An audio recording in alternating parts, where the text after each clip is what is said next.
এই 92,115 কোটি টাকার মধ্যে এস আলম গ্রুপ একাই 80,000 কোটি টাকা হচ্ছে ঋণ খেলাপি। জনতা ব্যাংক থেকে বেক্সিমকো গ্রুপ একাই হচ্ছে 25,000 কোটি টাকা হচ্ছে ঋণ খেলাপি।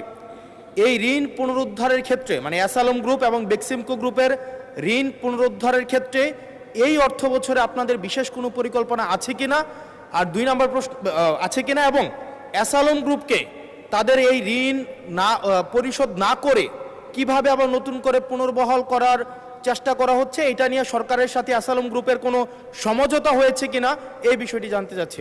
ধন্যবাদ। মাননীয় মন্ত্রী। মাননীয় স্পিকার, বিএনপির রাজনীতি অর্থনৈতিক কার্যক্রমের মধ্যে কারোর সাথে কোনো সমঝোতা করার কোনো সুযোগ নাই, এবং বিগত দিনে আমি আপনাদের একটু পরিষ্কারভাবে বলতে চাই, বিএনপি যতবারই সরকারে এসেছে